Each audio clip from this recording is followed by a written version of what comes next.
अप्पा साहब का सम्मान करने का मौका दिया। ऐसे महाराष्ट्र शासन की धुरा संभालने वाले दोनों नेता श्रीमान एकनाथ शिंदे जी और मेरे मित्र और उप मुख्यमंत्री श्री देवेंद्र फडणवीस जी, यहां पर उपस्थित नाना साहब, अप्पा साहब और अब उनकी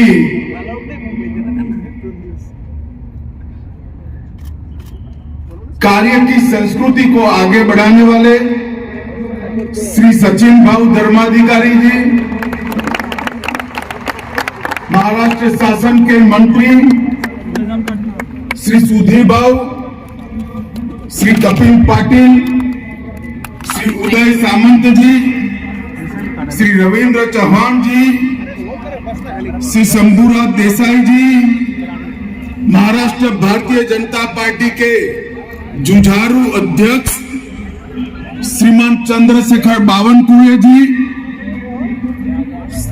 लोकसभा के सांसद श्री श्रीरंग अप्पा बारणे जी, श्री प्रशांत ठाकुर जी, और आज 2 दिन से अप्पा साहब के सम्मान को देखने के लिए उपस्थित यहाँ प्यारे भाइयों बहनों, आप सभी को मेरा प्यार भरा नमस्कार।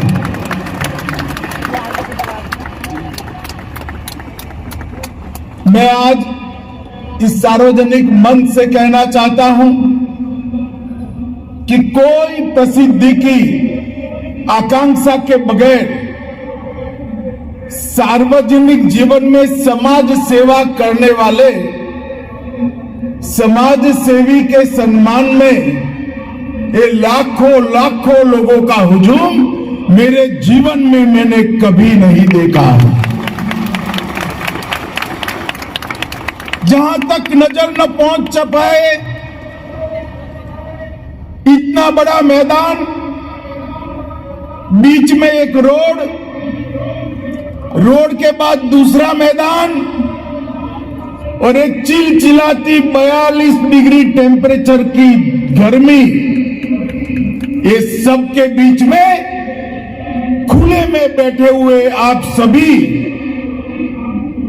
सदस्य, आप सभी सम्मानयोग्य व्यक्ति, माताएं, बहनें, भाइयों, ये बताता है कि आपके मन में अप्पा साहब के लिए कितना मान, सम्मान और भक्तिभाव।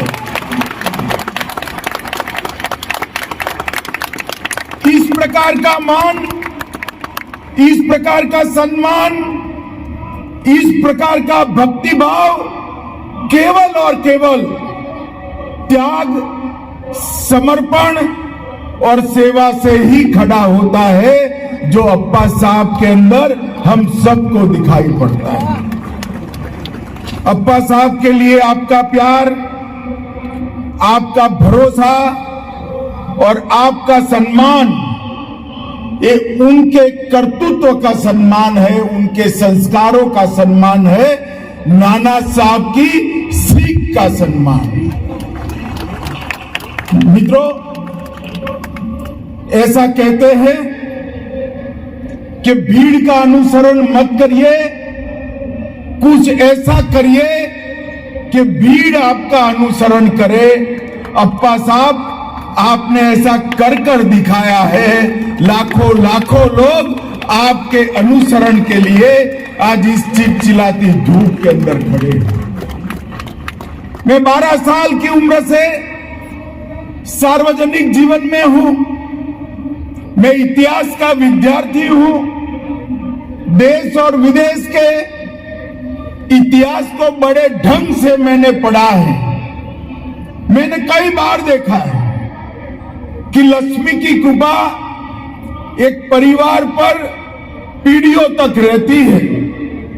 मैंने ये भी देखा है कि एक ही परिवार में कई वीर एक के बाद एक पैदा होते हैं और एक वीर परिवार की निर्मिति होती है।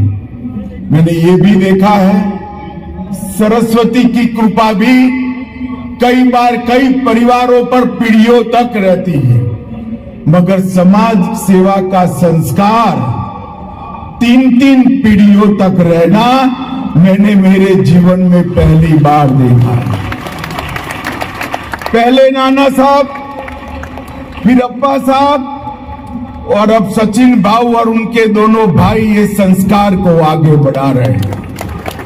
और मैं आज यहां पर बड़े मन से कहना चाहता हूं कि अप्पा साहब, महाराष्ट्र शासन ने आपको महाराष्ट्र भूषण पुरस्कार देकर न केवल आपका सम्मान किया है, परंतु महाराष्ट्र भूषण सम्मान देकर लाखों को लोगों को आपकी तरह जीने की प्रेरणा देने का काम भी एकनाथ जी और देवेंद्र जी ने किया है।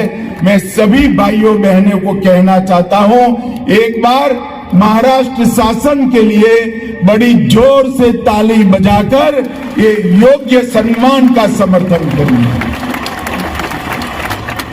माताओं, भाइयों बहनों, मैं महाराष्ट्र की भूमि पर हूं, रायगढ़ में हूं। महान छत्रपति शिवाजी महाराज की ये पुण्य भूमि है। इस भूमि ने देश के अंदर 3 धाराओं को अविरत बहते रखा है। सबसे पहले राष्ट्र के लिए मर मिटने की एक वीरता की धारा, जिसको वीर शिवाजी महाराज ने शुरू किया। वीर सावरकर, वासुदेव बलवंत फड़के, चाफेकर बंधु और लोकमान्य तिलक जैसे लोगों ने देश भर में महाराष्ट्र की भूमि पर से उठकर स्वराज और सम्मान के लिए अपना जीवन न्यौछावर। दूसरी धारा हुई भक्ति की धारा हुई। समर्थ रामदास से शुरू कर तुकाराम महाराज से लेकर नामदेव जी तक भक्ति के क्षेत्र के अंदर महाराष्ट्र ने हमेशा इस देश की राह का नेतृत्व करने का काम किया है। और तीसरा भी बहुत कम राज्यों में देखने को मिलता है, मगर तीसरी धारा भी यहीं से शुरू हुई, सामाजिक चेतना की धारा। महात्मा फुले हो, सावित्रीबाई फुले हो, डॉक्टर अंबेडकर जी हो, या कई सारे सामाजिक आंदोलन की जनक ये महाराष्ट्र की महान भूमि रही। और अप्पा साहब, नाना साहब और आपने इस सामाजिक चेतना को जगाने का और आगे बढ़ाने का बहुत बड़ा भगीरथ काम किया है। हमारे उपनिषदों में कहा है, सर्वे भवन्तु सुखिनः सर्वे सन्तु निरामया। ये भावना को चरितार्थ करनी है तो बहुत कठिन है। समाज जीवन के एक बड़े हिस्से को अपने लिए नहीं, समाज के लिए, दूसरों के लिए जीने की सीख अपने करतूतों से दी, भाषण से दी हुई सीख, धर्म से दी हुई सीख, मंत्रों से दी हुई सीख अल्पजीवी होती है।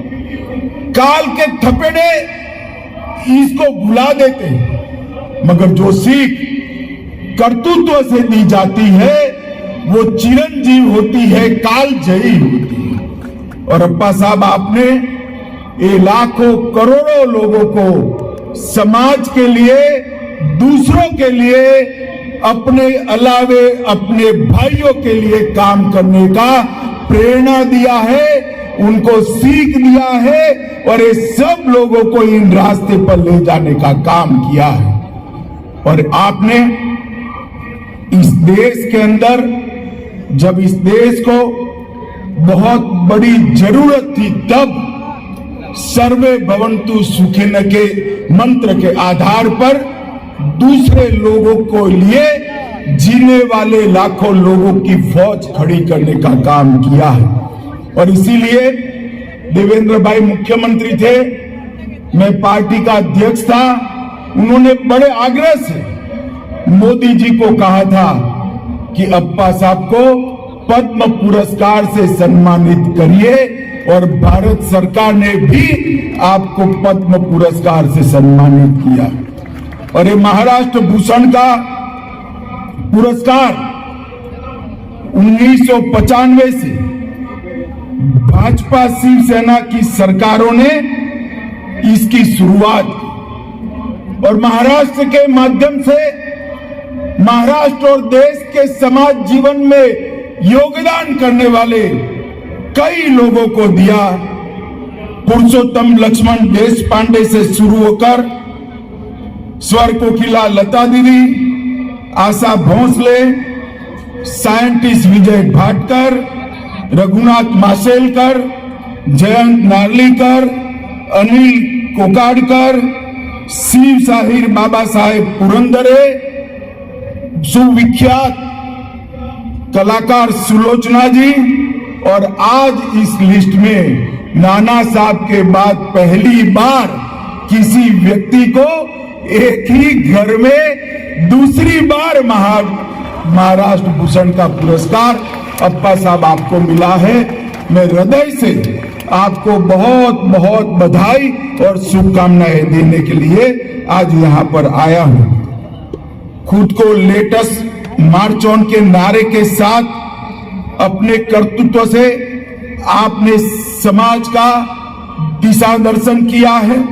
बच्चों में सुधार, मुफ्त शिक्षण सामग्री का वितरण, वृक्षारोपण, स्वच्छता, रक्तदान, उत्सव के दौरान निर्माल्य को जमा करने की अनूठी प्रक्रिया, जल संचयन, कुओं की सफाई, महिला सशक्तिकरण, आदिवासियों का कल्याण, नशा मुक्त समाज, अंधविश्वास और अज्ञानता का उन्मूलन, ढेर सारे क्षेत्रों में आपने कई मिसालें कायम की हैं। मैं आज इसी मंच से परम कृपालु परमात्मा से आपके दीर्घायुष और आपका ये काम दिन दूनी रात चौगुनी आगे बढ़ता रहे। लाखों आपके अनुयायी आपके आदेश के अनुसार समाज के अंदर काम सालों तक करते रहे, यही प्रार्थना करता हूं। और मैं एक बार फिर से एकनाथ जी शिंदे और देवेंद्र फडणवीस जी को बहुत बहुत अभिनंदन करना चाहूंगा कि एक योग्य व्यक्तिमत्व को उन्होंने महाराष्ट्र भूषण से सम्मानित कर महाराष्ट्र भूषण का सम्मान बढ़ाया है। इसलिए मैं आप दोनों का भी बहुत बहुत धन्यवाद करता हूं और फिर से एक बार अप्पा साहब को खूब खूब बधाइयां, शुभकामनाएं और आपको प्रभु लंबा और निरोगी आयुष दे, ऐसे प्रभु की श्री चरणों में प्रार्थना के साथ मेरी वाणी को विराम देता हूं। वंदे मातरम, भारत माता की जय।